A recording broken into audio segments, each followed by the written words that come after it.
One thing I'm often asked my opinion about is laser sights, either laser grips or rail-mounted lasers, etc. on self-defense handguns for concealed carry. Now, of course, they're great for the range, but are they great for concealed carry? I think that they are, and then they aren't. It depends on what the situation is. They are a good thing, but they can be used in a bad way.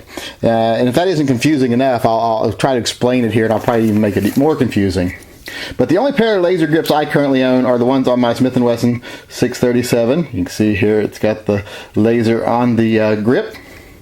Now, what I'm saying that they're good and they're bad is I think lasers have a great place. I mean, they allow for a great deal of accuracy when point shooting from the hip. In a self-defense situation, anyone I think can see where that can be a great thing, because there's never a guarantee you're going to be able to get full extensions of your arm or even get a sight picture at all in a quick self-defense situation. So in that situation, I mean, they're great. I mean, you just point it where you want to shoot and you know where you're going to be hitting even without having to get a proper sight picture. So they are a very useful tool for self-defense. Don't ever let anyone tell you they're not. Where they fall down is when people use them instead of practicing proper techniques and learning how to fire their gun properly.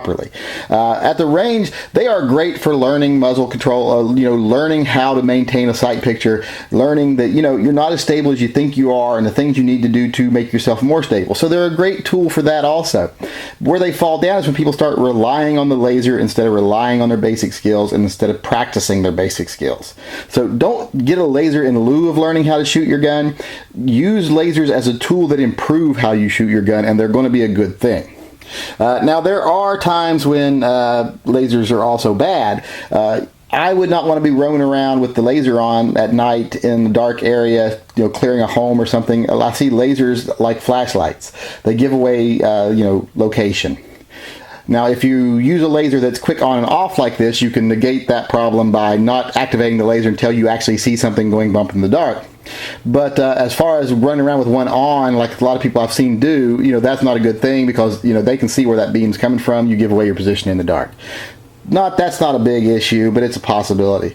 So overall, lasers are just really good. I think that they serve a very positive purpose, and they can make even a person who is an adequate shot much more likely to be able to successfully defend themselves in a bad situation. And they're great training aids, but they do, like I say, they have their drawbacks if you don't do your part. Now, I personally am not liking this laser. And not because of what it is, but because of what I am. And I'll show you exactly what I'm talking about. Okay, you see that laser over there on the wall? You see how it's jittering around? That's me holding the gun as steady as I can at about 20 feet.